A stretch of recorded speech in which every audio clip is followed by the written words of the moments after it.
just a sinking ship, and you're just a pair of lips that I've lost in the moment. All I want is for you to come back.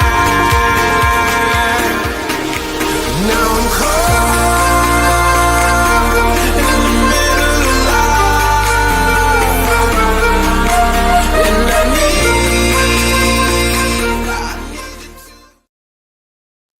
Everyone, and welcome to another edition of the Red Pill Diaries. I'm your host Rashid, and back with us for another round is my colleague and friend Brian Berletic. How is it going today, Brian?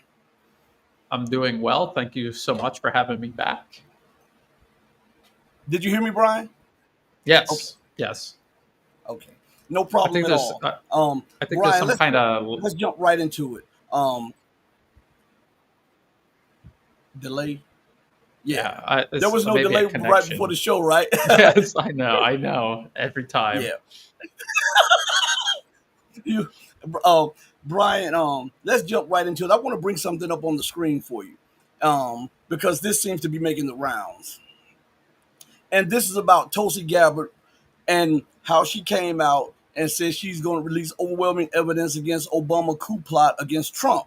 And this seems to be the main thing that everybody has been talking about today. But to me, it surprised me that most websites, most blogs fell for this head fake here, and not saying that we support Obama or support Biden or Clinton, but this is a head fake. How convenient that they would release this evidence when Trump is under so much pressure from the Epstein's file. And again, I would like to ask, why didn't she release the Epstein files instead of these files? Because that's what the people were waiting for. Well, again, it's just classic divide, distract, and divide and rule. And this is how the U.S. political establishment has perpetuated continuity of agenda, regardless of who is elected into the White House or who is elected into Congress. How convenient! And I remember Alex Christoforou on the thread just a couple of days ago when this whole Epstein thing was blowing up, and he said, "I think it's about time for some kind of distraction." And then, sure enough, here comes the distraction. They're going to throw this out there, and they're going to hope partisan politics gets everybody squabbling and fighting, and you have to do this disclaimer. We're not supporting Obama. I mean, people could go back and look. I was extremely critical of every administration because every administration is involved in continuity of agenda, and so we're not defending Obama. This whole Russiagate thing was just a variation of remember the Obama birth certificate scam that went on and on and on. And every single administration, they have a gimmick. The birth certificate, Russiagate. Now we have Epstein kind of targeting both sides. That's actually probably a real thing that they're trying to tamp down and control. And now they're trying to direct this back into, well, now we're going to investigate these things we did in the past to divide and distract everybody. So it is a game. And really, shame on people for falling for this and allowing it to distract them from the actual agenda that all of the wars Trump promised he was going to end have now all expanded and escalated. The whole Epstein thing. Oh, why are you guys talking about that? This is a left-wing radical talking point. This is all Trump and his whole campaign were talking about. The entire hold on a second. I feel just like it's weird. Let me just. I don't know. We can work on this later, but no. It's weird that it was him and the people around him talking about this on the campaign trail, and now suddenly we don't want to talk about it. Be quiet. I'm in office. Be quiet about all of these things I promised you. I'll determine what is MAGA. I'll determine what is America first. And really, honestly, and this is what we warned about, if no one told you, if you didn't check to see who is the president and you were just looking at U.S. policy around the globe, would you even know that Biden wasn't in office anymore? I wouldn't.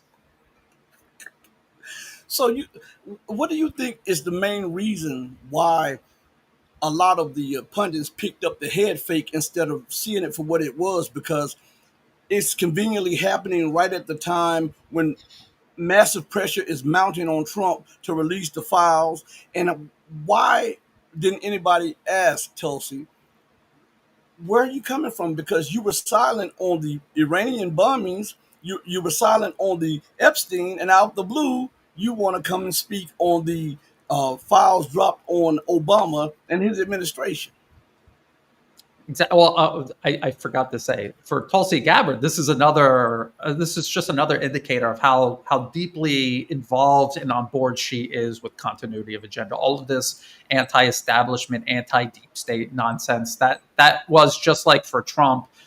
For her, this is just a gimmick that she uses to get support and to manipulate people and kick the can down the road, claiming you're going to do all of these things and then never actually delivering. So shame on her again. When she was cheering on the war with Yemen and then backtracking on what she had said about Iran and its nuclear program, she's just another dirty politician who told you what you wanted to hear. And now that she's where she wants to be, she's doing the exact opposite. Now, why are these people falling for it? Number one, I think obviously there's people that are just they pretend that they're alternative media, but they're just the mainstream media that's been dressed up as alternative media. Mainstream media adapts and overcomes the limits of their propaganda. People were waking up to it, so they kind of fell back a little, fall back position, dress up as alternative media. Breitbart is an example of this. There's plenty on the so-called left, liberal spectrum that have done this. But I think other people are just genuinely. You have these wedge issues that are just so irresistible, like raw meat and a starving pack of dogs. They just swarm on it, and they can't help themselves. And it's just one of these aspects of human nature that the system can consistently rely on and use to distract us and divide us. And that's exactly what they're doing. And unfortunately, people are falling for it. And I see some of the people who are not bloggers but who appear on a lot of blog shows. They tend to give Tulsi a lot of leeway and excuse her policies or her inaction or her behind the scenes actions. Why do you think that? Because if it was anyone else, they would be chomping at her and going all in on her. I think it's a combination of some people being deliberately dishonest. I think other people are just trying to rationalize. They went out on a limb to support these people, to support Trump when he was running for office, and the people that he surrounded himself with. They wanted to believe that he was going to do these things that he said. But again, as we constantly point out, if you listen to him carefully, he actually told you he wasn't going to do any of these things. So he's kind of depending on you to imagine that he was going to do a lot of these things. Because I pointed this out in October and September. So this is before the elections were even held. They were talking about things like Ukraine. Oh, we can't send weapons to Ukraine. And everybody just drew this conclusion. Oh, so they're going to end the war in Ukraine. No, listen to the rest of the sentence. He said, we can't keep sending weapons to Ukraine because we need them for war with China. How is that an improvement? That's worse. You're going backwards. And then if you looked at their policy on Ukraine, they were talking about freezing the conflict, not ending it. So it was just more of the same. It's just Minsk 3.0. And now we can see that is exactly what they have done. So these people who genuinely supported Trump and genuinely wanted to see change, instead of just admitting that they were duped, which can happen to anyone, it has happened to all of us, we're just human beings, just accept that you were duped and speak up against it. Stop trying to rationalize it and bend over backwards to defend these people who deliberately lied to you and are taking advantage of you. Why feel the need to do this?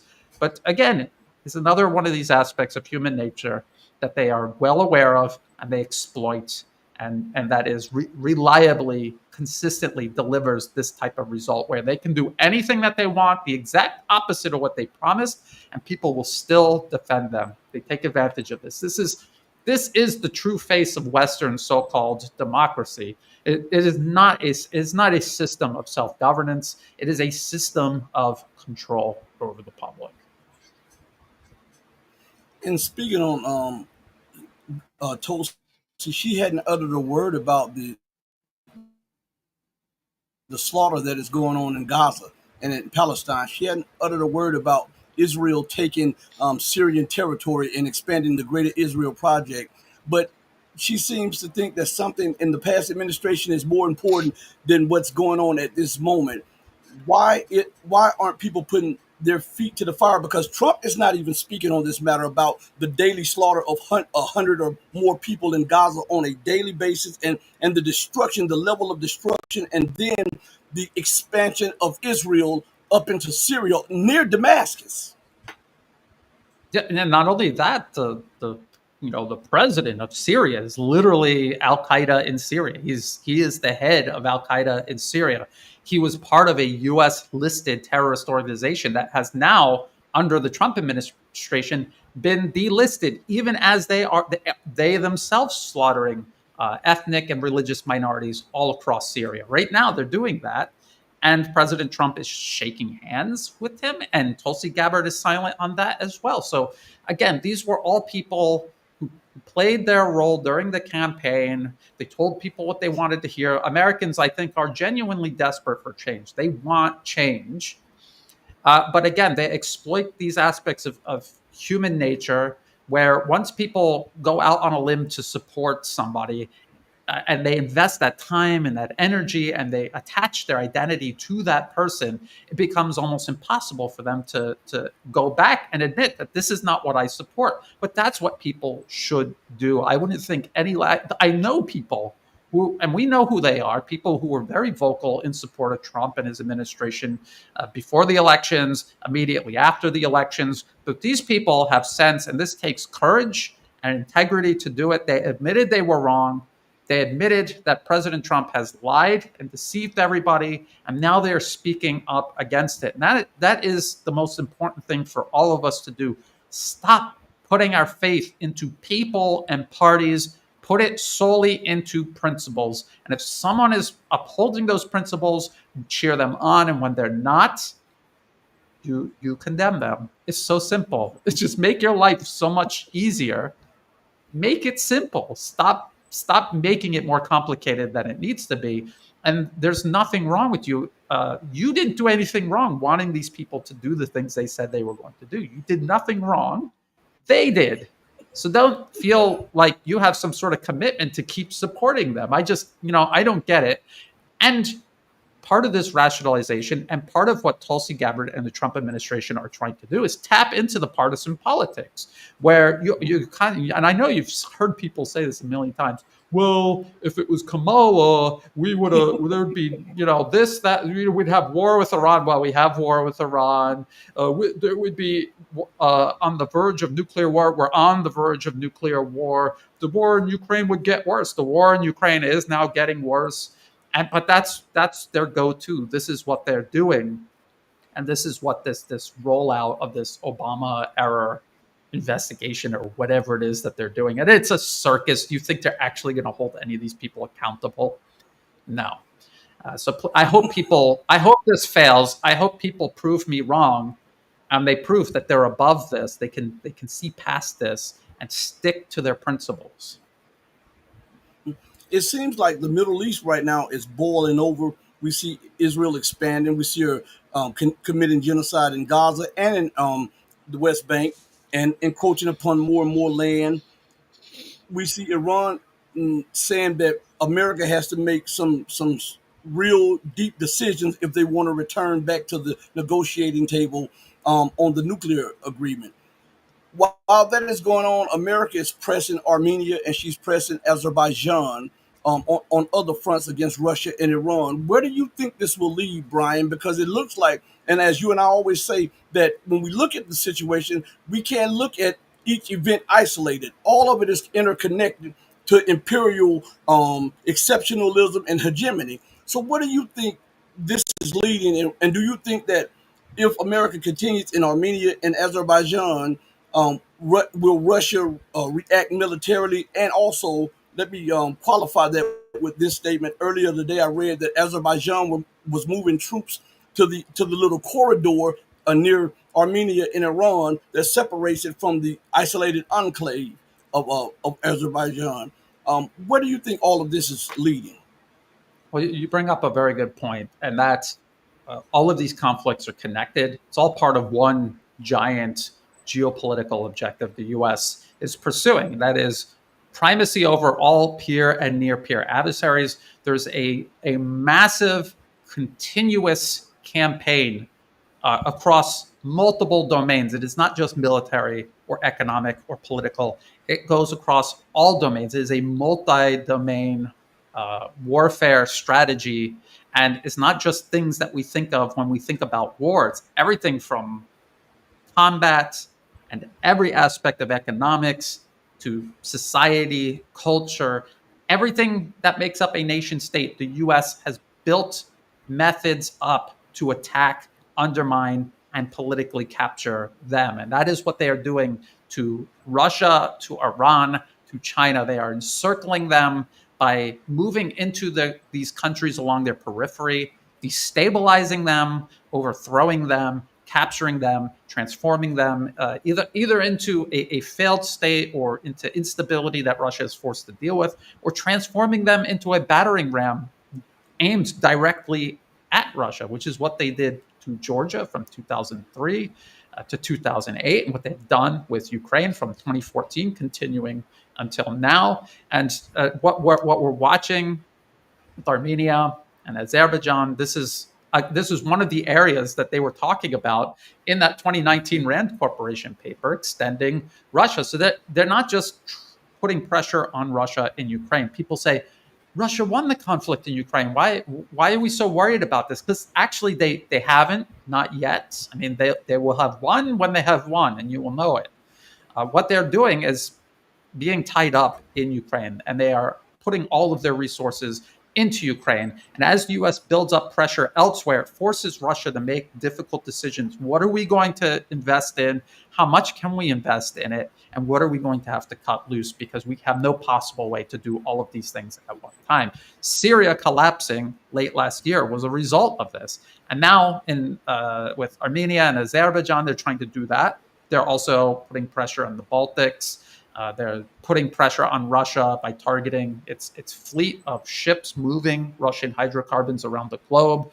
The sanctions that President Trump, he's going to end the war in 24 hours. Now he's talking about building on Biden-era sanctions and targeting China and India and the EU, which is just an extension of the US, put sanctions on oil refineries in India.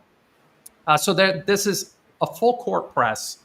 They're putting up pressure on Russia absolutely everywhere. And then it overlaps into the Middle East with Iran, and of course into the Asia Pacific region vis-a-vis China, because this is if you look on a map, you can see how Russia, Iran, and China is kind of the heart, the core of Eurasia, and the US is trying to encircle and contain all of this. So there are many, many conflicts. There's many things that we often don't talk about, like the ongoing war in Myanmar, right next door to Thailand, where I am here in Southeast Asia, the military buildup in the Philippines, like the constant agitation against China within their island province of Taiwan by the US, who has troops there.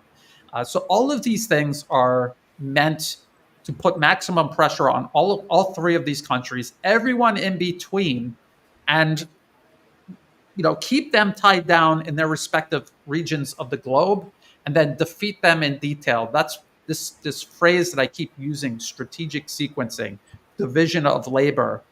These are the tools the U.S. is trying to use. The U.S. itself is overextended, and they cannot fight all of these countries at one time. So they're trying to tie them down with the advantages that they have in terms of political interference, tools and methods Russia, China, Iran don't have.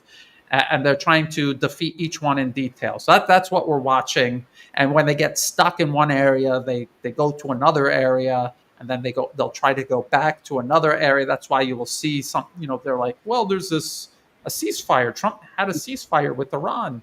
I mean, as you say, Rashid, it's what are they doing? The three R's: reload, recalibrate, something Rest, like that. rest, rearm, and recalibrate.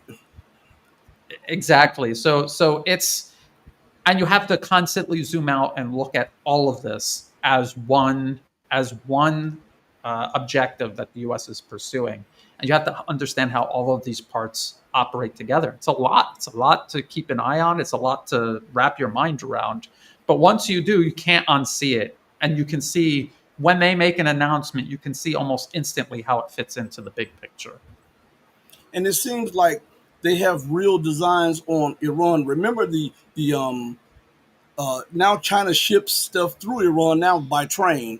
We see Russia and China working on the north-south corridor. Russia and Iran working on the north-south corridor, and China invested in different land routes to bypass the Malacca Straits and all of that stuff. And it seems like that desperation by the U.S. and Israel is setting in because they realize that the jig is up and time is not on their side. I want to play a clip from KJ Noit that I had on the show, and this is what he had to say about the situation with Iran, America, and Israel. Covering it up lets you know that it's much worse than what is actually revealed. On that matter, following you up on that, um, why would Iran go for a ceasefire when they have them on the ropes? Because what the U.S. and Israel and their proxies like to do is rest, rearm, and recalibrate. Even though Iran was taking damage, it was dealing out more damage, and it could have. We saw that the interceptors were almost depleted, and we see that the U.S. and Israel became panicked from the little information that we've gleaned from what happened during the strikes. Why do you think that Iran allowed Israel a breather? It's a good question, and I think there are arguments for both, right? Whether it should have pressed its advantage. If it did have an advantage, it's possibly very likely. Certainly, in terms of attrition, purely in terms of the math, it does have an advantage because, for every missile that Iran shoots, Israel has to send 2 to 10 interceptors, and those interceptors are incredibly expensive. The missiles themselves may not be so expensive. So purely from that standpoint, from a financial, from a bean counting standpoint, Israel was already starting to be depleted and losing the war. Should Iran have pressed its advantage? I think there's an argument that could have been made there, but I think there are many factors involved. I think the fact that the United States was also threatening to get involved, the fact that both that Iran, the United States, and Israel both have nuclear weapons. I think these are important facts. Is it possible for a powerful country to fight two nuclear armed nations at once? I think that sometimes you have to, discretion is the better part of valor. And I think that even inside the situation, remember the US bombed Fordo and other nuclear plants, claimed to have destroyed them completely. But if you look at the Iranian retaliation, it was very, very symbolic and minimal. They did the absolute minimum. They telegraphed what they were going to do, and then they, sent something which was really a symbolic act. The fact that they sent a symbolic gesture signals that probably the damage to Fordo was trivial or only symbolic.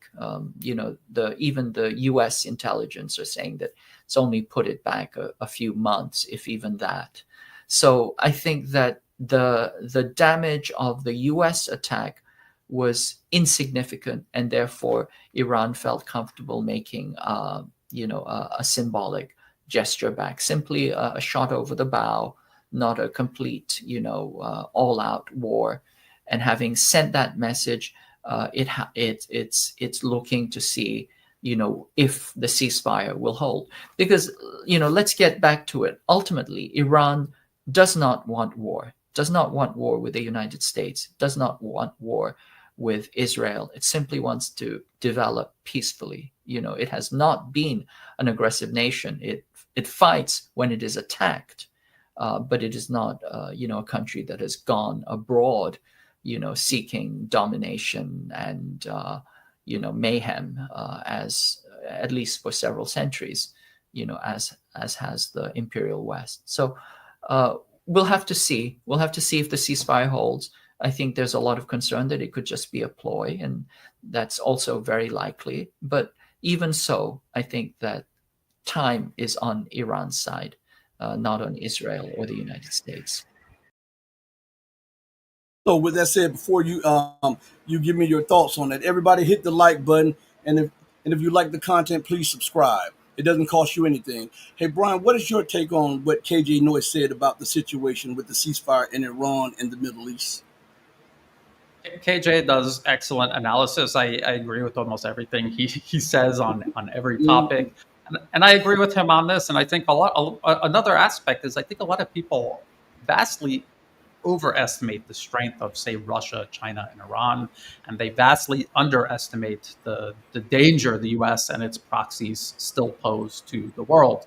And if you're Iran, you didn't want war in the first place. If you have the ability to stop this war, and then again for themselves rebuild what was destroyed, uh, as you say, recalibrate what worked and what didn't work, and by that time that is always working in multipolarism's favor, then that's what you do. And did they have Israel and the US on the ropes? Do you want to put a nation like Israel on the ropes, a nation that is built up and used as a disposable proxy, that has nuclear weapons, and that has been shaped into this villain that the U.S. always is building distance between itself and the Israelis, and you know, give them an opportunity to use nuclear weapons. You have to think about all of these things. If you're Iran, they have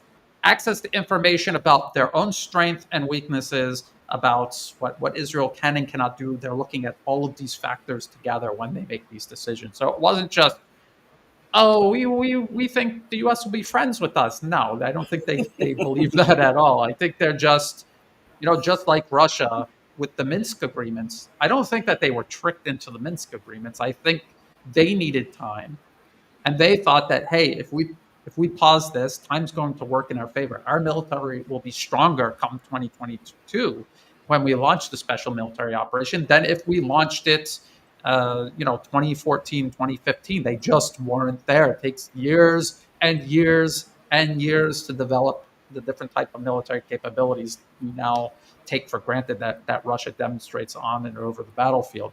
So we have to keep all of that in mind. Iran is no exception. Even China is no exception. There are limits to what they can do.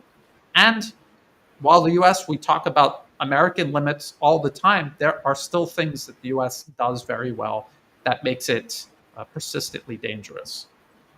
Yeah, and also, like you said, there are so many things that had to be shored up. Even with Iran right now, they have to shore up the economy. They have to build alliances. Right now, we see, as I was telling you earlier, that Azerbaijan is moving troops towards that corridor. And right out of the blue, Iran and Russia decides to hold naval war games in the Caspian Sea. So all of this stuff is interconnected, and each one is flexing their muscles, but they're trying to flex their muscle in a way to say, "Hey, pause, put the brakes on. We don't want this to escalate." But America can't leave well enough alone, so she's going to use everything to her advantage. America and the UK, because it seems like the UK cannot get it out of their head that they need to break up Russia or whatever like that. But Brian, what what do you have to say about this German general? According to RT, says German general urges Ukraine to strike Russian airfields, and it says this right here. Moscow earlier suggested that Berlin is becoming dangerous again, while accusing it of supporting the West's militarization. Ukraine should consider striking Russian airfields and weapon factories deep inside the country to alleviate pressure on the front, a senior German general has suggested. So Yeah, yeah. it seems like the rhetoric is up, they're up in the ante, and with them they were going to supply deep strike weapons.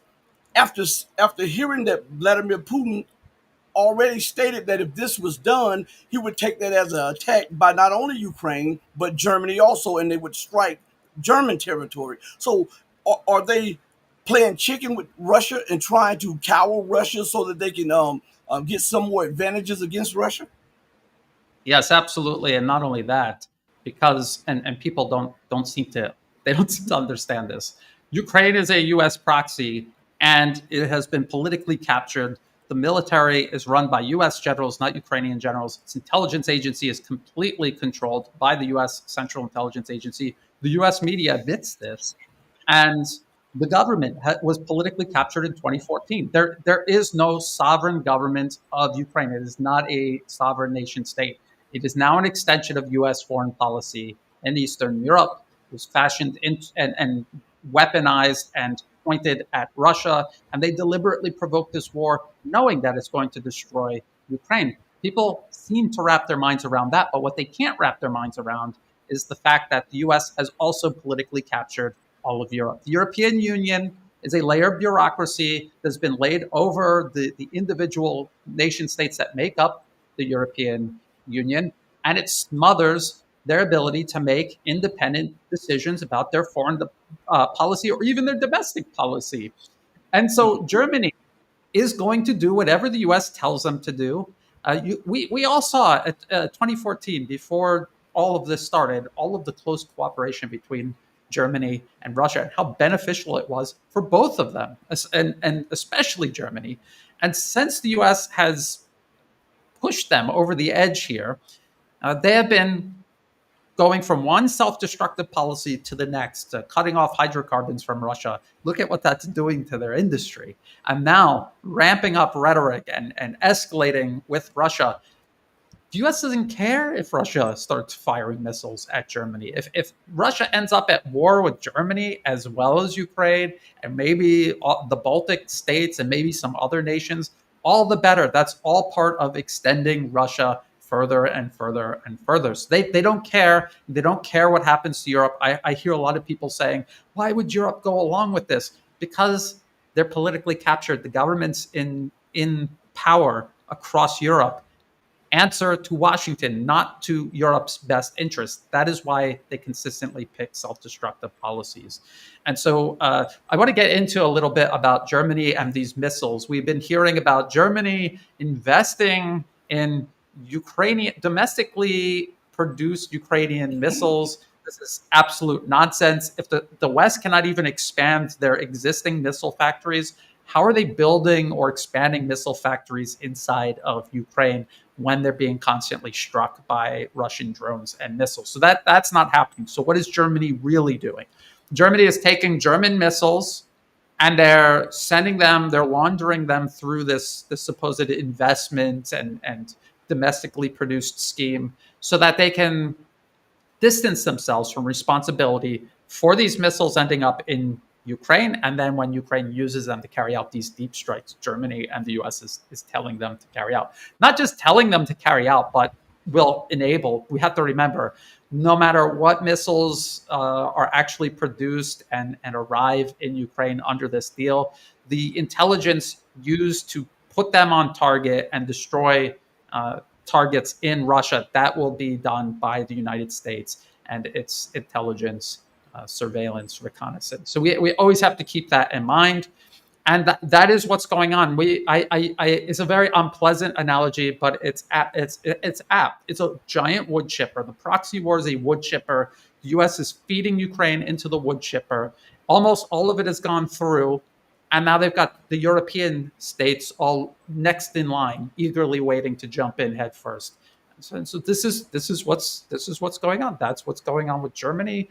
The UK is lining up. France is lining up. You have a lot of nations lining up. In fact, I was reading an article where the Russian foreign ministry stated that Russia, if they were hit by those missiles, those so-called new missiles by Ukraine, if the forensic test comes back showing that these were any Western states components in them, then Russia would fire on will attack those Western states. Now, saying that, why do you think that these people are so eager, Brian, to stand up and say, hey, I'm next on the firing block for American imperialism. Please chop my head off. Why do you think that the leaders are willing to sacrifice their sovereignty, their territorial integrity, and the lives of their people for pipe dreams sold to them by the U.S. empire?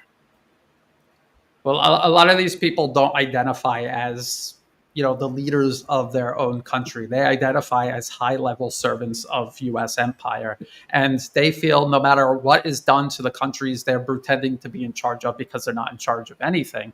Uh, if the worst case scenario unfolds, they just leave. They just leave. They just flee to another country in Europe, or they flee to the United States. Yes, a condo in Florida, as someone has just said on the screen in a comment. That's what do you think Zelensky is doing in Ukraine? I mean, he's going along with this because he knows at any time he needs to, he can leave. That's why he doesn't care. That's why the cost of this war means nothing to him. And unfortunately, that the same goes for the European Union bureaucracy, but even to a large extent, the national governments of these European states. They don't care. It's just like Washington doesn't care what's happening to America, the American people. They don't care because they feel like they're above it, they're beyond it. Everyone else pays the price, and they don't pay any price. They just reap the benefits. And so that's how they see it, and that's why they continuously do it. And I think there's a very dangerous mindset setting in regards to this escalation between the U.S. and China. People keep saying, well, the nation, Japan, South Korea, the Philippines, the administration on the island province of Taiwan, they're not going to go along with this because they see what's happening to Ukraine. You're wrong. Of course they're going to go along with it. They are all politically captured too. They're not making decisions based on what is in their country or their province's best interests. They're making decisions based on what is in the best interest of the people who control them and ultimately back them, and that is the United States. And I made the mistake back in 2014 thinking that Europe, because it was so close with Russia and building closer ties with China and genuinely benefiting from both, that they would not allow themselves to get pulled into what we all now see is this growing, escalating proxy war in Europe. But they did. And so I learned my lesson back then. And I urge people not to make that same mistake in regards to further escalation in Europe or continued escalation in the Asia-Pacific region. I think that these leaders who are willing to sacrifice their nations, they are looking at it from what used to be. So they have these condos in London, they have the condos in Florida, they have the bill, but they don't understand that the economic situation is becoming more and more untenable in the West. So with all of this paper wealth that they have, when the economy blows up, they will be left with nothing. They will be alienated from their own country that's destroyed, and then they'll be left with nothing as servants of the empire here or wherever in the Western world. So do you think any of that dawns on their mind when they are willing to sacrifice their own people for this? Because it's absolutely psychotic. No, they never learn.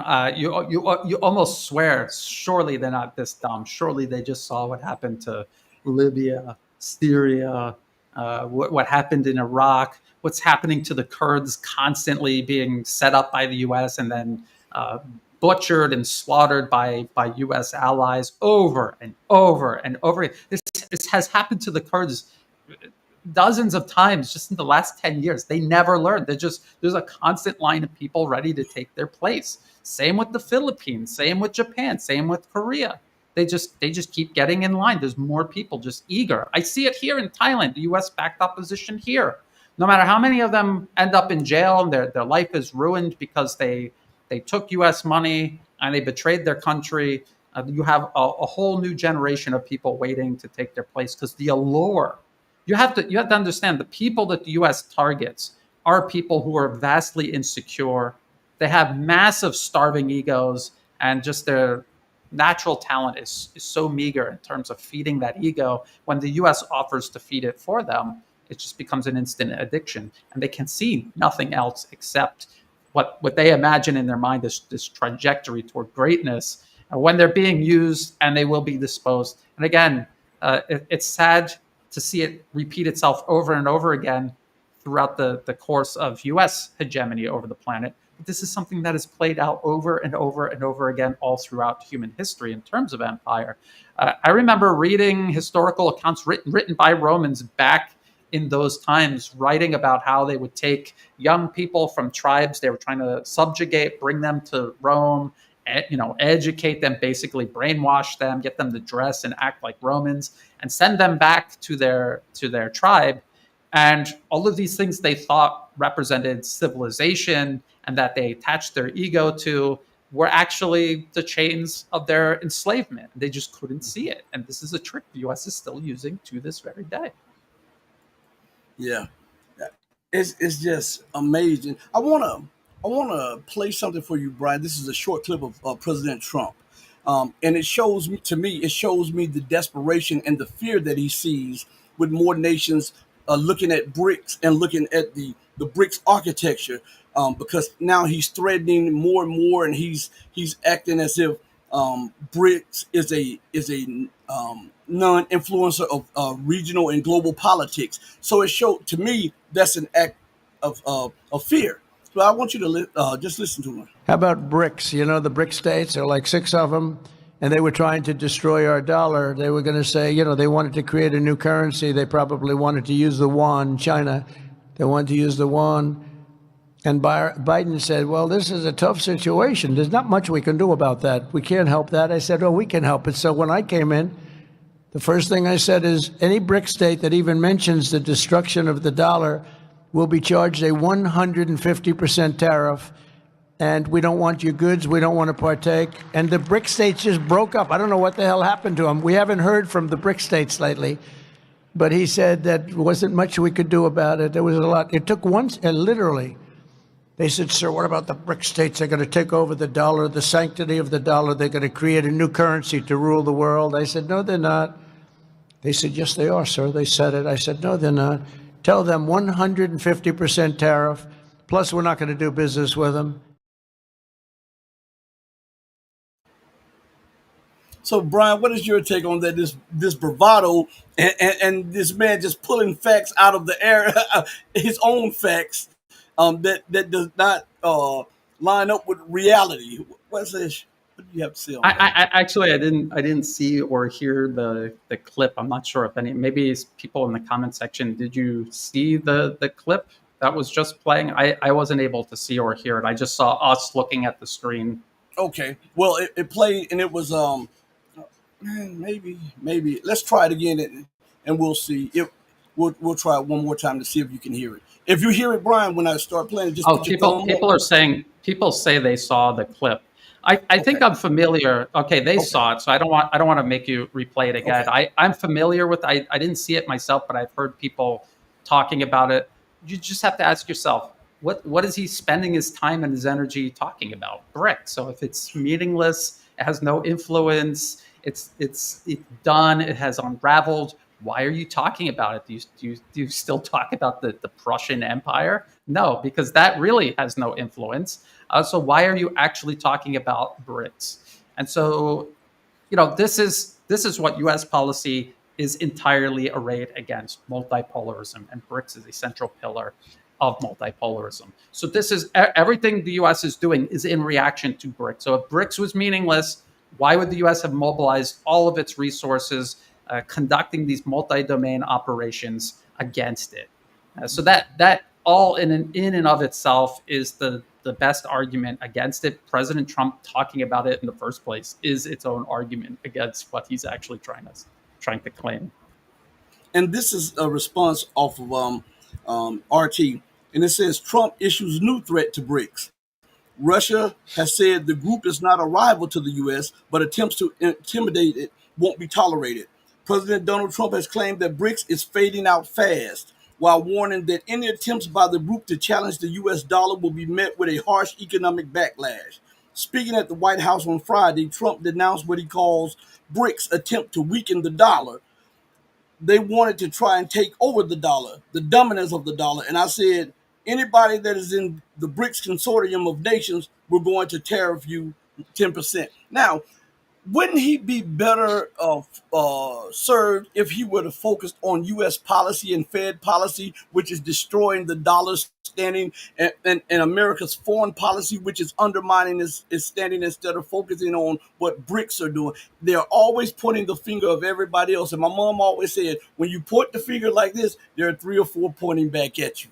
So what do you say about that, Brian? Absolutely. And again, he's saying that BRICS is insignificant, but then he's announcing all of these things he's going to do in reaction to the insignificant, unraveling, pointless BRICS. And again, nobody wants to replace the dollar. Everybody is okay with the dollar being the reserve. Something has to be the reserve currency, and everyone would be okay with the dollar being the reserve currency if the United States didn't constantly abuse that privilege of having their dollar being the reserve currency. And I was listening to Alexander Mikiros of the Duran, and he said these nations aren't trying to undermine or take over the dollar. They're trying to circumvent it because the U.S. has weaponized it. And that's exactly what the U.S. has done. They have made everyone doing business on their own terms, which everyone is entitled and has the right to do. The United States has made it impossible, and so they have to do something to adapt and overcome that. And so everything the U.S. is doing is regarding the dollar and the dollar being undermined by people circumventing it. That is all self-inflicted. And just like you say, if the U.S. wasn't doing this in the first place, nobody would even be talking about replacing the reserve currency, the dollar as the reserve currency. If the U.S. was actually working together with other nations instead of using its position and its dollar as a means of imposing itself on everybody, this wouldn't even be happening in the first place. And of course, President Trump said he's fighting the deep state, and yet this is one of the central pursuits of the deep state is dollar hegemony.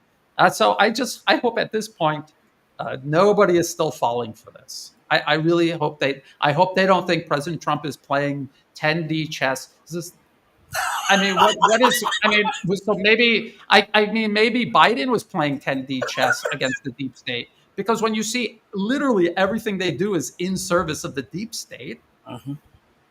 I mean, he's serving the deep state, isn't he? I mean, I haven't seen him do anything. He says he's opposing it, but everything he's actually doing is for it.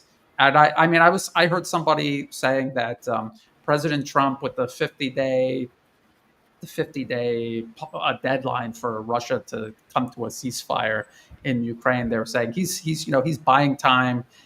He's not escalating the conflict. He's just drawing the conflict down. I was just thinking, well, maybe that's what Adolf Hitler was doing. He ran out of weapons, and he was trying to extend it out for as long as humanly possible instead of just ending it. So maybe that's what he was doing. So, people have to really think about it. Stop, take your bias into account.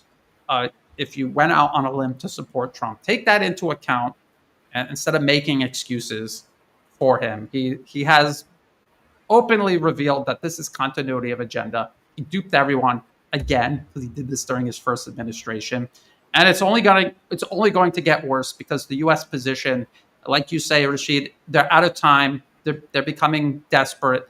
As they become desperate, they do increasingly dangerous things. And this is all going to happen over the next, almost 3.5 years. Right? We haven't even gotten into the first year. My wife was like, Brian, don't worry. All these people telling you you've lost your mind because you're trying to point out that Trump is lying and duping everybody. By August, I'm sure they'll start to come around. But they it's happened much faster. It's happened much faster than I expected. I thought this would be a long, drawn out process. I think the only people still clinging to Trump are these really diehard. They're so partisan that they're blind to reality, and those people you can't wake up anyway. And even if you could, what use would they be in any regard? So I think a lot of people are waking up. The people that matter most, I think, are waking up.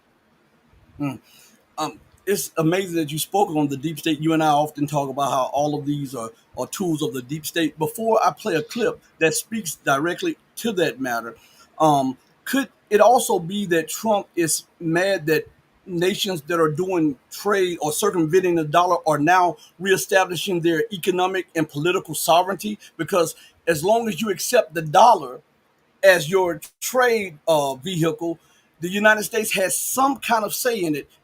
She can export inflation to you, and she gets a cut out of your money, and she can see the transactions which were made. So, isn't that something that is enraging the empire, that now people are starting to assert their economic and political sovereignty as sovereign states, which means dumping the dollar? Could that be why he's upset also, Brian, before I play this clip?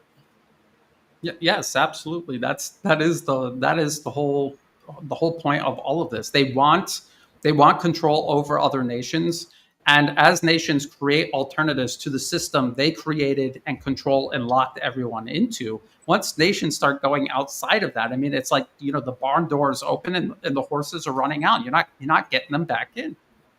I want to play this clip. This is an excerpt from an interview with Larry Johnson, CIA analyst Larry Johnson, and we were specifically talking about Trump and his base and the deep state.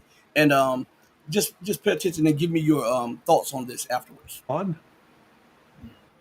It's ridiculous.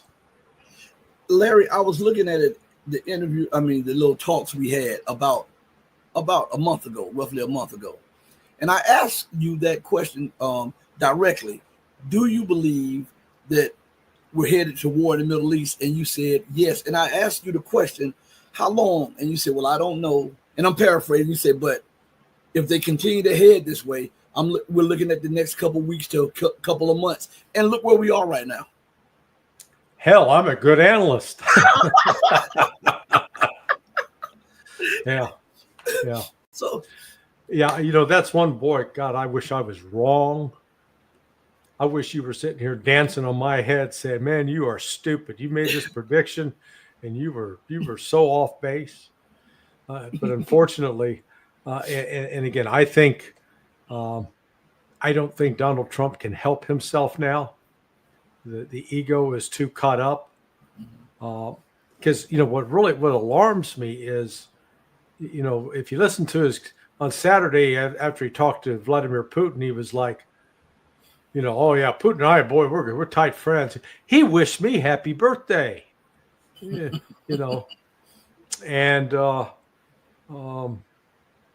then today, Maria Zakharova, the press spokeswoman for the foreign ministry, came out and announced that we're supposed to have bilateral talks this week to normalize relations between Russia and the United States, and the United States just canceled. Oh, you got to say, okay, what the hell? At this time, that's the last. This is when you want to be talking. But this is Trump playing games through Rubio. I always show them how we're such tough negotiators. Donald Trump's beginning to act like the guy couldn't find his ass with both hands, and that's if you stapled his hands to his ass. He'd still be, where are they? What's going on? He either knows everything or he knows nothing. And he flip-flops left and right. I mean, One day he's this, the next day he's that. This day he knows, the next day he had no clue. I mean, why do you think he has such a grip on MAGA after them seeing this and after him deliberately and willfully and publicly disregarding his campaign promises to them to push more war? As I said at the beginning of the show, he said no more war. We see it in Gaza. In the West Bank, most people don't realize the West Bank also. We see it in Lebanon. We saw it in Syria. And now we're seeing it in Iran. And he's still talking about pivoting to Asia to wage a war against China. And he's also loaded up in Ukraine against Russia. What will it take for those people to understand that this guy's a shield for someone else, or he absolutely does not know anything and is just talking out the side of his head? Well, I think he's talking out of another part of his body. I was trying to be diplomatic. I know you are a diplomat. You're a gentleman. I'm not. You know, that's why I didn't last at State Department. You know, Trump has really damaged himself with his base, and in fact, I wouldn't be surprised to see someone like Tulsi Gabbard resign as director of national intelligence and come out and start speaking out against Trump. You know, I could see that as a possibility. And the reason, you know, that she recognizes how dangerous this is, and that Trump he's allowing himself to be driven by the deep state. And he's not really taking it on and quashing it as he promised. And they're a captive. He's sort of being held hostage by Israel. And this is, you know, that's not what the American people wanted. Safe streets. They wanted the illegal immigrants out. They wanted to have cheap gas prices, you know, and they wanted to have cheaper bacon and cheaper eggs. But they didn't want to get involved with a war with Iran and, you know, put the United States in potential peril that way. I think Iran's going to continue to avoid attacking U.S. targets as long as the United States is not overtly involved in attacking. Even Larry Johnson is coming to the conclusion that Trump is a shield for the deep state, even though he still has a little faith in Tulsi Gabbard. What have you to say on the matter? Well, I agree with Larry on several things. Trump definitely has a massive ego. It's so obvious. But what I will say is that he never, even from the very beginning, he had no intention at all of ever taking it. He is the deep state. He represents and has worked his whole life for the deep state. He's a product of the deep state. He was never going to fight the deep state. Tulsi Gabbard, if she had a shred of integrity, she wouldn't have joined this administration in the first place. Marco Rubio, I'm not serving next to him. A warmonger, a career warmonger. I'm not serving next to him, but she did. So what integrity does she have? And why do we think she's going to suddenly find any integrity and resign now? So I wouldn't hold my breath on that. I have been warning people that the policies are determined by these corporate financier-funded think tanks. It's not by Israel. It's not by Ukraine or Taiwan. These are all U.S. proxies. The largest, most powerful corporations and financial institutions in the United States run U.S. policy, foreign and domestic, period. Big pharma, the arms industry, the oil industry, car manufacturers, these are the largest, most powerful corporations. Their power has spanned decades, and they have exercised power, demonstrably so, over every single administration as far back as you can think. And they are still running things right now. They have these think tanks that I constantly refer to. I talk about CSIS, the Brookings Institution, the Rand Corporation. There's many, many, many of these mainstream think tanks. And then there are smaller think tanks that kind of branch out, and they're the ones that interface with different administrations, like the Obama administration, the Biden administration. The Trump administration has these think tanks. And what they do is they copy and paste the mainstream policy in the neocon warmongering deep state policy, and then they spin and brand it with "Make America Great Again," America First. They just do the branding, and I've mentioned these. You go look them up. They were laying out what the Trump administration is doing right now. How was I able to warn people that this was going to happen? Because they wrote it all down on a piece of paper years ago. The Marathon Initiative. This is co-founded by Elbridge Colby, who is now in the Trump administration. Project 2025 by the Heritage Foundation. Now, the Heritage Foundation is actually a mainstream corporate financier-funded think tank, and Project 2025 was like a sub-project of that mainstream think tank. And Project 2025 was all about laying out what the Trump administration was going to do. Russia, Iran, North Korea, China, these are American adversaries that the U.S. needs to confront. That's what was in that paper. And that is what is happening right now, contrary to all the promises Trump made on the campaign trail. And of course, the America First Policy Institute lays all of this out. And in some cases, you can find almost verbatim division of labor. You read that in 2023 before the elections even took place. And then you hear Secretary of Defense Pete Hegseth repeating it verbatim in Brussels, telling Europe, we're doing a division of labor. We're doing division of labor because we're not strong enough to take these countries on ourselves. You need to direct public money toward weapons and our proxy war and our imperialism. And we are going to pivot towards China. And you put a pin in this conflict in Ukraine for now until we can circle back and get it later. So all of this you have to keep in mind. I tell people you have to follow the money. Look at the Trump administration. Look at the people he surrounded himself with. Why did he pick all of these people? They're all, without exception, they're all neocons. They're all neocon warmongers. Even Tulsi Gabbard, if you look at her background, yes, she spoke up against some conflicts here and there, but then she was for other conflicts. And there were other things that she was for that there is no excuse. If you're actually anti-war, why are you supporting these things? Why was she supporting the war against Yemen that took place under this current Trump administration right at the beginning? Why was she doing that? So again, I don't blame people for wanting to see change and thinking that President Trump was going to make that change, but it's demonstrably not happening. And you have to ask yourself, if I thought he was going to change it and now he is not going to change it, I have to ask myself, why did I think he was going to change it?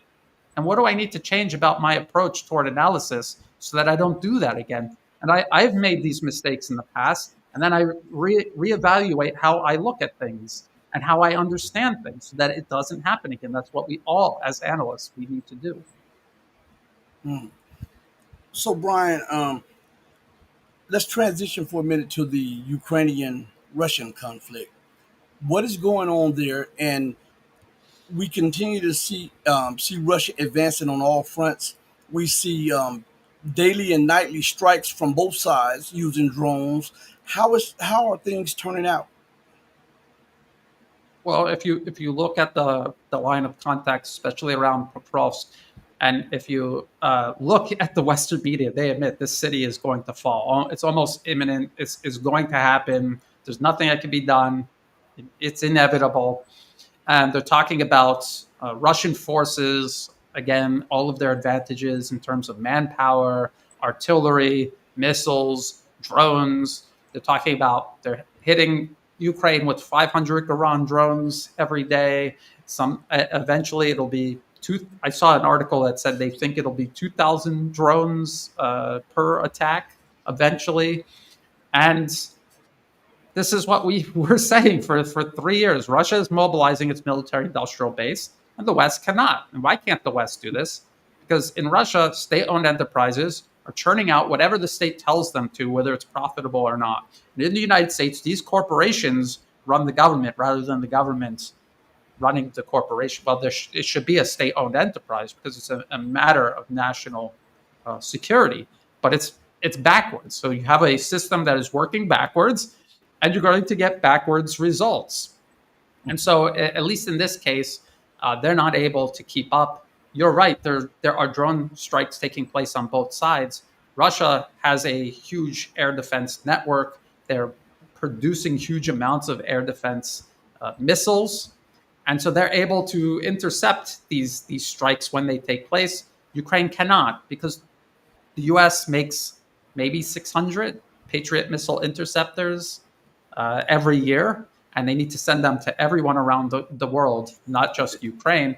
And Russia is making something like 800 plus Iskander missiles alone. And you need at least 2 Patriot missile interceptors to take down one Iskander, but usually many more than that. And then you have all the other missiles that Russia and drones that Russia is launching at targets all across Ukraine. So it's as I've always said, it's a war of attrition. People that are looking at territorial gains alone and saying, at this rate, it'll be 500 years before Russia is in Kiev. You could have done that with the conflict in Syria, too. You could have said, at the rate the U.S.-backed terrorists are advancing in Syria, it'll be 10,000 years from now before Syria collapses. But it collapsed late last year. So that's what people have to keep in mind with these type of conflicts. Don't get too hung up on one metric or the other. But also always keep an open mind to, again, the vulnerabilities on both sides, not just if you're supporting Russia, you ignore Russia's weaknesses. You have to look at their economy had been heavily dependent on Europe, and now they have to transition. That's not something that happens overnight or even over the course of a year or two. It could take years to make that transition and to rebuild everything properly. And so there are strengths and weaknesses. We saw Russia overextended in regards to Syria, and that's, we're talking about the conflict in Ukraine, but then we have to look at how it affects everything going on along the rest of Russia's periphery. So I'm not going to make any predictions about, and people say, Brian, you always say about how the U.S. is running out of weapons. I mean, they literally are running out of weapons, and they admit that they're out of weapons. But I have never once said that they're going to run out of weapons and Ukraine is going to collapse tomorrow. That's not going to happen either. When it's going to happen, I think there will be signs, but those signs are not there now. They're still there. Ukraine is still fighting. They still have the full backing of the U.S. and all of NATO, the rest of NATO, and so this is going to be a long-term conflict. They want to freeze it because they want the resources for elsewhere. They don't want to continue spending the resources to the extent they are right now. But if they have to, they will, and then they'll have to make do with their conflicts against Iran and China. So you have to keep a close eye on it, and just be very conservative in your expectations regarding the conflict. Look at the map. Look how far Russian troops still need to go just to reach the Dnieper. And I'm glad you brought up Iran and China again, because I was going to ask you, do you think that Russia or China have been supplying air defense systems to Iran? Because Iran put out an article today on Press TV, and it says Iran replaced air defenses damaged in Israeli aggression. So do you think, because that was really quick for them to do you think that China supplied air defense systems? Well, if that's even true, do we know if that's true or not? I don't know. I mean, it would be nice if that were true. I think Russia, China, and Iran are working very closely with one another. North Korea as well. I was looking into North Korea much deeper than usual the other day, and I can't say for certain, but I would say it's almost a certainty that China is using North Korea to launder its own military support for other nations because it doesn't want to do it directly. And they do it by sending industrial inputs to North Korea. North Korea has a huge industrial base, and they take that and they output weapons and ammunition that they're sending that we know for sure to Russia, perhaps possibly also Iran. We don't know. And then maybe China is selling air defense systems to Iran. We'll just have to wait and see. I think Iran's air defense system is not nothing, but it also, I don't think, is significant enough to deter a U.S.-Israeli attack. It's a serious obstacle for the U.S. and its proxies, but it's not the sort of obstacle, say, Russia or China's air defense networks are. And I don't know how much is required to get it to that point because we don't know that much about the network itself, the details of it. So when these conflicts unfold, it's an opportunity to assess the strengths and weaknesses of everyone involved. And I would say for Iran, yes, their air defense network played a role in the conflict, but it didn't seem to be as strong as you might have expected it to be. And it seemed as if Israel and the U.S. found ways around it. So are they able to fix that? You just replace it and then do a repeat of what just happened. I don't think that's adequate. I think they also need to address why their air defense system didn't hold up as well as it probably should have. Well, we talked about how Russia had to strengthen her economy and her political system and the military before the special military operation. Maybe Iran is in the process of doing that before this thing jumps off again. And then we also see China doing the same thing. But when we look at that, we, like you said, we have to look for weak points, and we have to look at a weak point in America going around the world, starting all of these different flashpoints, these little wars and scrimmages. I want to play a short clip for you, and this is what Peter Schiff has to say about the economic outlook of the U.S. vis-a-vis China. You got to buy these gold mining stocks before they really take off. And Peter, we do want to just say that in the last couple of minutes, the White House has said the ball is in China's court. And over the weekend, the narrative was that China just holds chintzy cards, deuces, while the president has a royal flush. He's got the winning hand. This weekend, in fact, Sunday, you put out a post on X that went viral. So far, it's got 208,000 views and counting. And in essence, you said yesterday the White House released a list of electronics that would be exempt from reciprocal tariffs. But today, that would have been Sunday, Howard Lutnick said the reprieve is only temporary as the goods will soon be hit with the new tariffs targeting a broadly defined semiconductors category.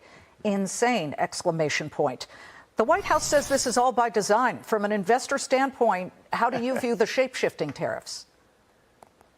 Well, look, I don't think this is part of their master plan. I think they're trying to make, lemonade out of lemons. But, Donald Trump has mischaracterized the relationship.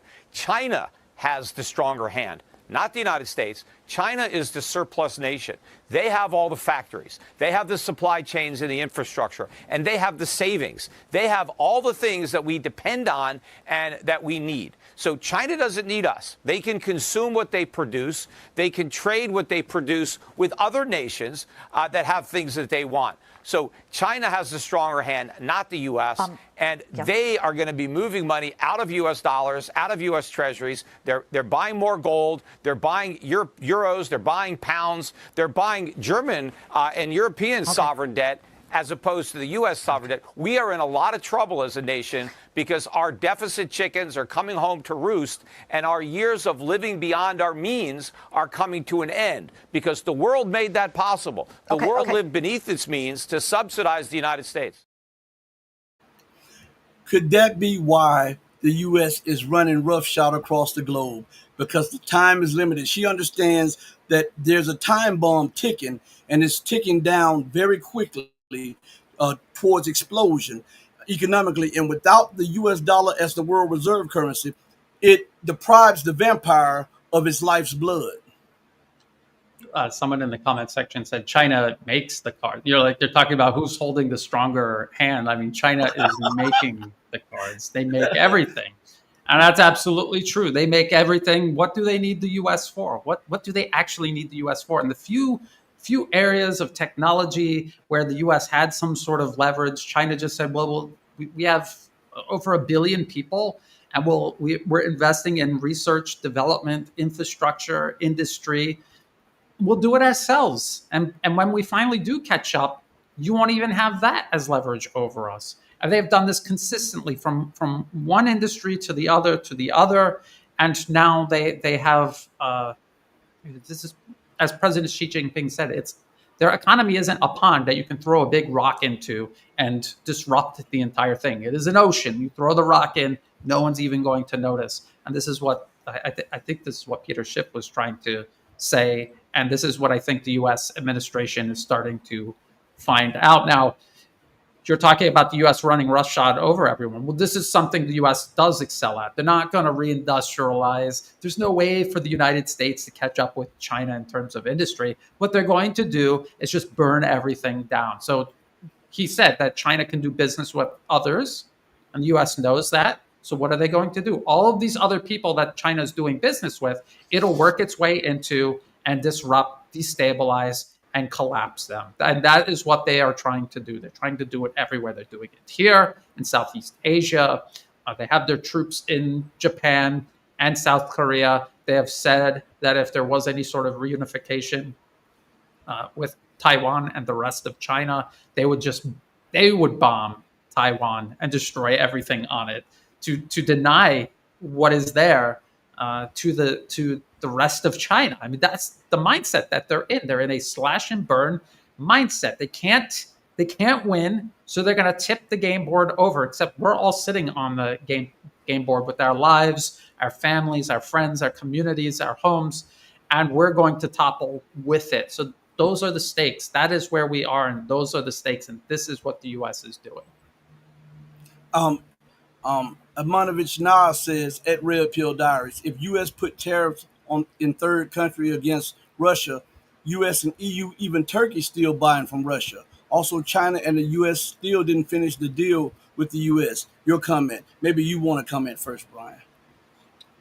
Well, I think they understand that this is a huge bluff. This is Are they bluffing? I don't know. They're bluffing. They're saying we're going to put secondary sanctions on China and India, 100% tariffs. If you don't commit to a ceasefire, in other words, shoot yourself in both knees, ceasefire in Ukraine, so we can move the troops in and freeze that and keep this festering threat right on your border. If you don't do that, we're going to put secondary sanctions on China and India. And if the 50 days are up and they don't do it, just like they have already backtracked on tariffs, people aren't going to take them serious anymore. And then what do? They're going to go and bomb Iran again to scare everybody again. I mean, this is the kind of stuff that they're doing. They are like an insane person with a covered in blood and waving a knife around in a crowded room, and people are like, we don't know what they're going to do next. But you could only do that for so long until somebody fully resolves that situation. People aren't going to sit there and be terrorized forever. Someone's going to call the police. The police are going to bring the SWAT team. Eventually, they're going to tackle this guy and haul him out. And that's where we are right now with that. If they do put secondary sanctions on India and China say, we don't care. You want to do that to us? Fine. Then we're going to put these tariffs on you, and we're going to continue dealing with Russia, and we will deal with each other. I mean, wouldn't that be the worst nightmare? The U.S. loses. They've been trying to shape India into a gigantic Ukraine for decades. They have more or less failed. And what if that opportunity slipped away entirely and forever? And I think it would be better for India and China too for that to happen. I see that. Kind of unrelated, I see a lot of people on social media who support China very eagerly, being very disparaging towards India. India was a colony of the British Empire, and the British Empire deformed the Indian civilization on purpose. They divided and destroyed it to such an extent that even to this day they are dealing with that. They're trying to sort it out. I see that here in Southeast Asia. Thailand is the only country in the region that was never colonized by the West. Thailand does not have these problems. But all of the nations along Thailand's borders were colonized, and they still have these problems, with the exception of Singapore. But even there, you can see where the fault lines were and how hard they're still trying to keep that all tamped down. So people have to look at India. Don't blame India and the people living there. It was the British Empire. And everybody should be trying to encourage India, reach out to India, and get them on board. They are human beings like everyone else. And if you're going to have this, if you're going to be against a racist imperial empire like the United States, but then you're going to be racist and negative towards another country, let's just say India, for example, then we're just replacing the U.S. empire. We're not removing it and displacing it with something better. So I hope people give that some thought. It's very tempting. There are deliberate. I mean, just think, if people who support China and India are fighting with each other, who does that ultimately benefit? China? No. India? No. Benefits only in the United States. If the United States were to impose secondary sanctions, I believe that would mark the complete collapse of the so-called rules-based international order, and the dollar as the world reserve currency, because you're talking about two-fifths of the population of the planet Earth. You're talking about the largest economy and purchasing power parity. You're talking about the largest investor, the largest lender, the largest manufacturer, which is China, the largest provider of rare earth minerals. And then you're talking about attacking Russia, and all of the BRICS nations along, and the BRICS plus the global South. This would mark a end to U.S. hegemony because there would be, I think it would be a rush out of the dollar. I believe that this would be the mechanism which sparks the rush out of the dollar because the nations will be saying, well, if they'll do this to them, we're smaller nations. We rely on them. So why not just start using the yuan, or why not start using a basket of currency outside the euro, the pound, and the dollar? I believe that that would be the catalyst for the complete fall of the Western world. Well, it'll definitely be another nail in the coffin, at the least. I would say that because the dollar has prevailed for so long and it's so deeply integrated into the international system, it's not something that's going to happen overnight. I think what we already see happening is part of this process that you're describing, because this isn't the first time the US has revealed to the world that they're an unreliable partner, that they've abused this privilege, and that they will continue abusing it. That is why you have BRICS in the first place. We have to think back, how long have they been building up BRICS and all of these alternatives? It's been years and years and years. Because I remember when I first heard about it, I was like, man, that's a great idea. And people thought it was going to happen overnight, but it's been many years. But out now, actually, if you look at what it has become, we kind of take for granted what it has become and how far it has come from when it began, when it was just more or less an idea and nothing else. So I think what I will say, though, it's going to accelerate. And if the US does that, it'll accelerate it even faster. And I think there's many other factors that are helping this accelerate. Something else people don't seem to factor in is just the advance of technology. It's exponential, and the advance of technology is what has leveled the playing field. Back when the Western world dominated the rest of the planet, they had muskets and metal and ships when everybody else still had spears and bows and arrows. Those days are over. Technology is accelerating exponentially. It is no longer controlled by any one nation, or if it is being dominated by any one nation, I would say it was China that now dominates it. And so those advantages are gone. And there was a shift all throughout the 20th century and now throughout the 21st century away from Western hegemony. And now it's going to accelerate even faster. So just like when we're looking at the war in Ukraine, there's all of these factors you have to take into consideration. In the shift of trends geopolitically, we have to look at all of these factors as well. We have to count all of them, not just one or two of them. Now, as we bring the show to a close, let's take about 5 questions. Put your questions in for Brian so he can take 5 questions from you guys. So hurry up, guys. And Brian is a busy guy.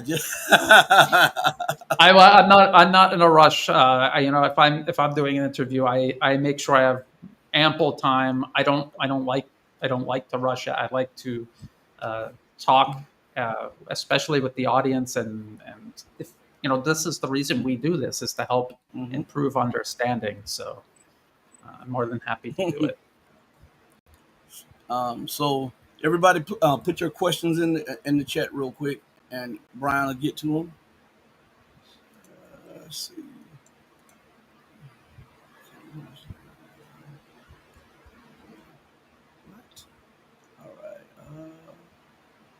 All right.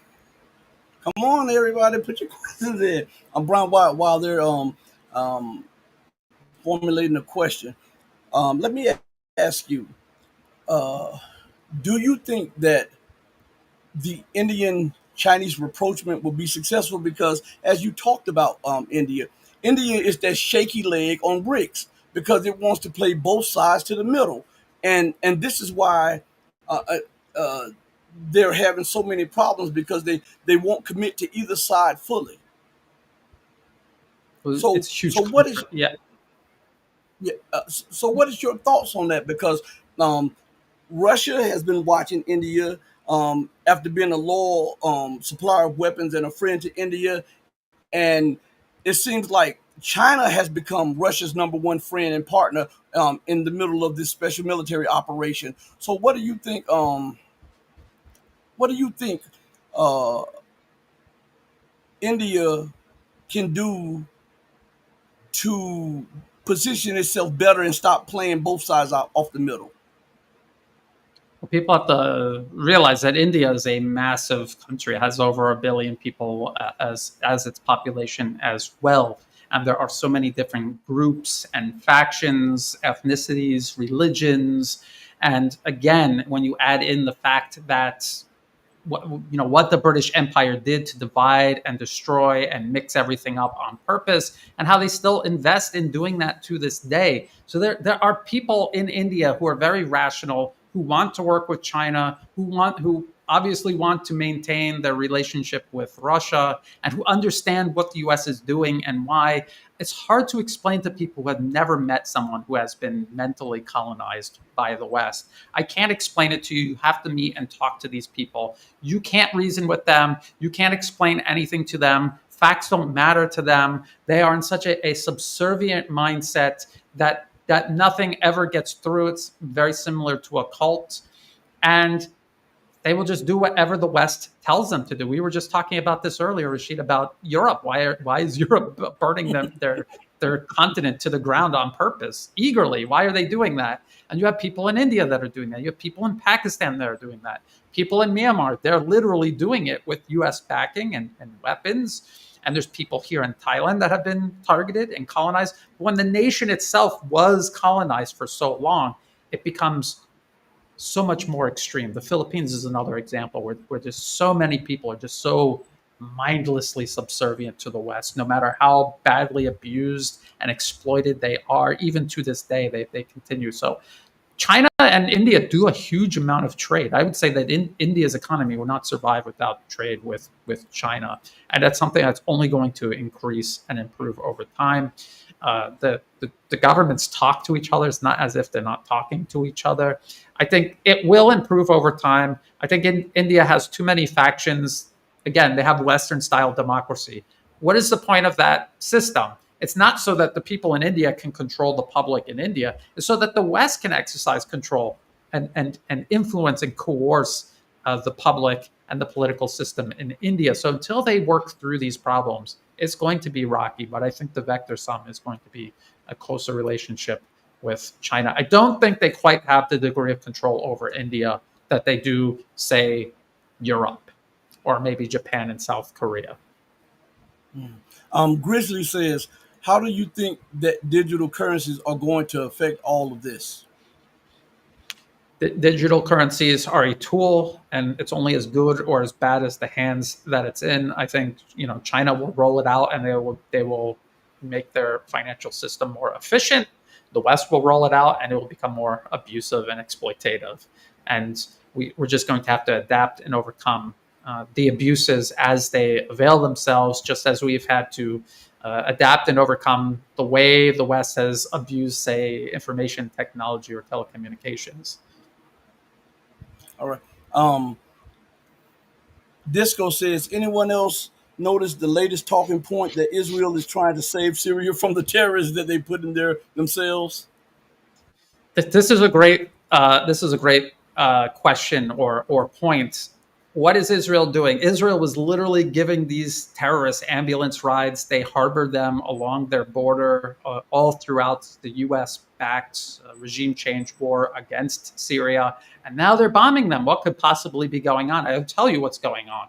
The Arab world, the Muslim worlds at large, watched Iran pound Israel for 12 days straight with ballistic missiles and do damage to Israel that no one else has ever done to Israel. And these fake groups that pose as resistance to Israel, including ISIS, Al-Qaeda, I will even put Hamas as an extension of the Muslim Brotherhood in there. I know people don't like that, but just follow the money and the weapons and everything. Just do it. Do it. They have to restore their perceived legitimacy. And one of the ways that they're going to do this is by allowing Israel to bomb them and make it look like now they're fighting back against Israel. Except the difference will be they will not inflict any sort of actual damage on Israel. It'll be superficial. It's exactly how the U.S. and Al-Qaeda and ISIS, which were U.S. proxies, fought each other all across the Arab world. They really did kill each other. but never to the extent where it impeded American geopolitical objectives in the region. As a matter of fact, it completely facilitated their objectives. And that is how this is going to play out. So that's why Israel's doing it. They have to do it to give this group perceived legitimacy in the minds of the Arab and wider Muslim world. And I just hope people stop falling for it. Unfortunately, way too many people are falling for it. M. Sparks says, Brian, did you change your mind on that two-state statement? Is this the two states, Israel and Solution with Palestine? Palestine. Yeah. No, there has to be a two-state solution. What else are you going to do if you have a country that is there, even if it was just put there in the middle of nowhere, completely artificially, as a forward operating base of the collective West? There are people that are born there that didn't pick to be born there. They're there. They live there. People are not thinking four-dimensionally. You're thinking in the here and now. You have to think in terms of time as well. Right now, Israel is a U.S. proxy that is doing all of these horrible things. In the future, Israel could be a constructive member of the region. I know it's hard to believe, but then you have to ask yourself, is it logic and reason that are dictating your ideas about this, or your emotions? When we watch Israel being abusive, they do it on purpose to make you outraged, to create this strategy of tension that has allowed the U.S. to destabilize the region for generations now. It is possible. This is why Russia and China aren't adversarial towards Israel. They are building bridges to Israel. They know the day is going to come where U.S. control over it and use of Israel as a proxy, those days will come to an end, and Israel serving the actual interests of the people living there, both Israelis and Palestinians, that will prevail. And when it does, they will have a two-state solution. There will be a Palestine, there will be an Israel, and Israel will cooperate and get along with its neighbors in ways I think people just cannot imagine. But there are many examples throughout history of this. But there's also examples like, look at South Africa, for example. You still have a lot of white people there, and like we've joked about this in the past, Rashid. Like, why are there a bunch of white people walking around in South Africa? Like, boy, did they get lost. And they're still there, and there's going to be people there who are just like they're proud of their racist colonial past, and they'll get in trouble, and they'll probably be expelled. But there's other people that will assimilate into a truly sovereign South Africa, and they will work together with and help build the country up with everyone else that's there. And the same thing is going to happen. Yeah, I know people are going to say it's lame, but that's because you're angry, you're emotional, and you want an emotionally satisfying conclusion. You're not going to get that. You have to be realistic. This is the reason the U.S. has Israel playing this part of the villain. This is why they deliberately go out of their way to slaughter civilians, to get under your skin, to get you to abandon logic and reason, also strategy, and just focus, fixate, and obsess over Israel. It works perfectly. This is how they've gotten so far. Rashid, do you remember October 7th, and everybody was celebrating Hamas, and I warned everyone, I said, this is going to burn the whole region down, and this is on the road to war with Iran. That's exactly where we are right now. People should probably try to listen. U.S. Navy vet says, if I went into a common dictionary and I looked up the definition of an American, what would it tell me? It could be many things to many people. I'm an American. Rashid, you're in America. You're at least technically an American. I'm not going to speak for you. I'm an American. I was born and raised in America. No matter how long I spend outside of the U.S., I'm an American. I cannot change that. That's just how I was born and raised as an American. There are a lot of very bad things that I grew up and were ingrained into me that I have since overcome, that I had to overcome, and to kind of reclaim my humanity, because a lot of Americans are dehumanized. Like, they're deliberately dehumanized. They're stripped of empathy and many human qualities to sustain the American empire. But again, hard to believe, but there is a future where the U.S. could be a constructive member of an international system, working together with everyone else rather than trying to lord over everybody else. It is possible. And there's good Americans and there's bad Americans. And one thing I would tell you, I've traveled around the world, not everywhere, but enough to realize that people are human beings absolutely everywhere you go. When you run into large groups of bad people, like say, what you think about Israeli society, do you think they just woke up and were like that one day, or do you think someone deliberately went out of their way to again desensitize them from their humanity and create them in that way? You look at Japan. Imagine if you have ever traveled to Japan and met the Japanese people, how kind and hardworking and decent they are, and just think back to World War II when they were, bayoneting babies in China. I mean, it's people are a product of whatever system is over them. If you change that system, you will change the people. Says, question, I admire Brian's analysis, but I think that without a solid ideological framework, there will be no meaningful progress. For me, that framework is socialism, communism. What does Brian think?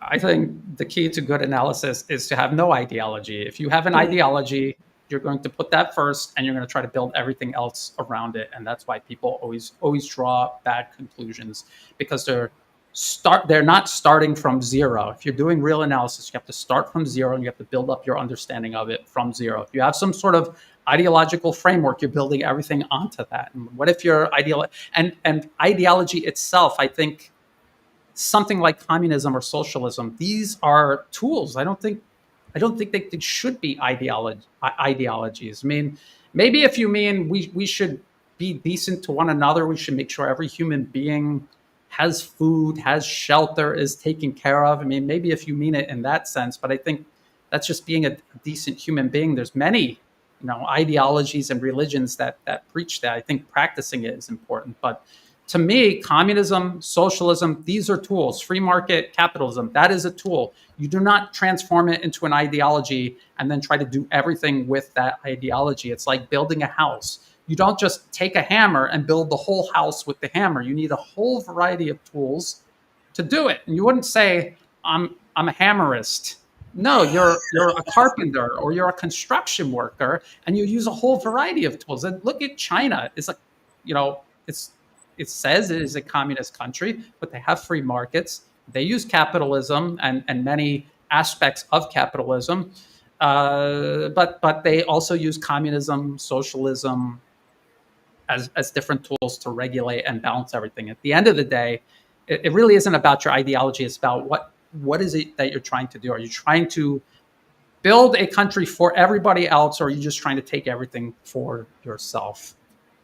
And maybe collectivism versus individualism. Maybe that's how it boils down. I don't know, but I find it best to avoid that and just stick with analysis, not get tangled up in ideology, because once you start doing that, you have a lens that you're now seeing everything through rather than just seeing it with your own two eyes. And Willow says, do you think the U.S. dominance will be over soon? Oh, I think it's ending before our very eyes, but I will warn people again and again and again, do not underestimate the U.S. It is deadly, it is destructive, it is still extremely dangerous.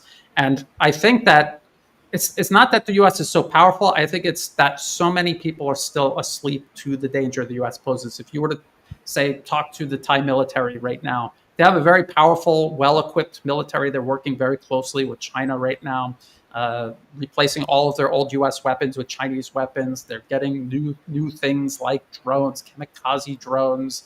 They have their own joint Thai-Chinese version of the HIMARS, so a precision-guided, multiple-launch rocket system.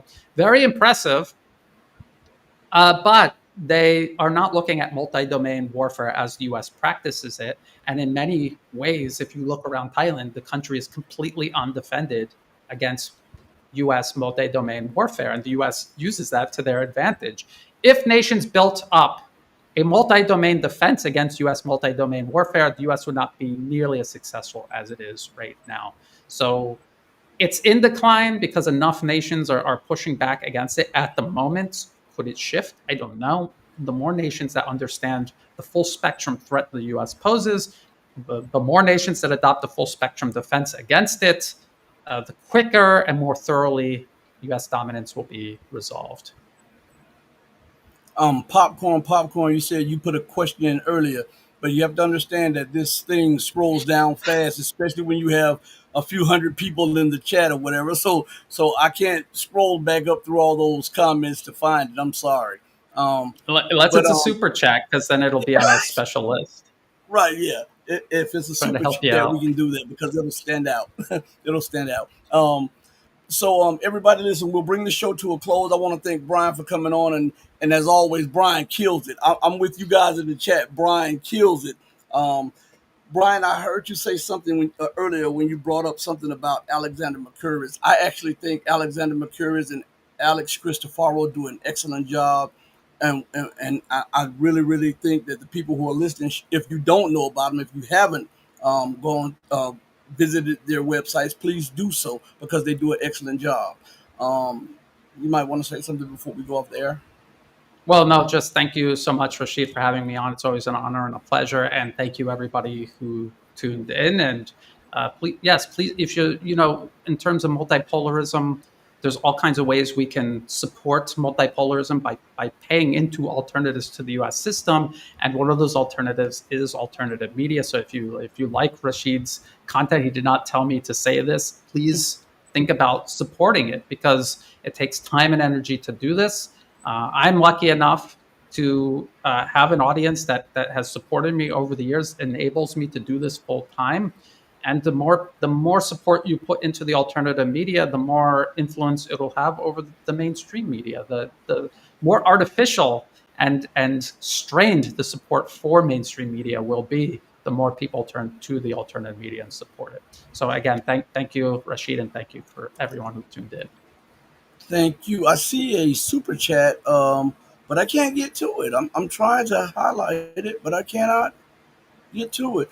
I'll look over here. I just saw it. It's from M Sparks, I believe it is, but it's missing on my dashboard. I see it on this one, but I don't see it on this one. I want to take the time out to thank each and every one of you for joining us today because you did not have to give us your time, because time is an unrenewable and valuable resource. So we hope that the time that you spent with us, you received an equal or greater payback. Now, I would like to say, and we have another one. It's not showing up on my chat over here, Brian. Can you star it when it's in the chat on the right side? Usually you can manually star it and then it'll show up in the start. Oh yeah, it's in the start right now. If you go to the start tab, it just popped up. Okay. Yes. I want to thank. Here we are, right here. M Sparks. I guess sometimes it lags behind a little bit. For the super chat, I want to thank Moffat Studios for the super chat. Thank you guys. As we go off the air, remember I always say these things. Do right by others, not because there's some material gain or some accolades to be had. Do right by others because it's the right, the humane, and the godly things to do. Because even when no one else is watching you, God Almighty is watching you. He sits high, but he looks low, as my mother always says. Know that I love each and every one of you who love truth, but know that the love that I have for you will always pale in comparison to the love that God has for you. Until we next speak again, stay strong, stay true. But above all things, remember to stay righteous. Hey, mama, your baby boy loves you more than life. Deuces, everybody. We're out of here. Peace.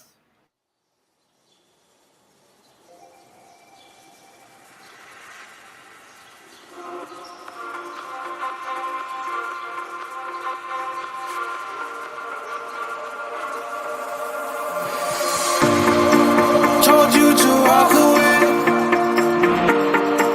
That was my first and last mistake. I'm blue without your face. But what can I do? 'Cause I'm just a sinking ship, and you're just a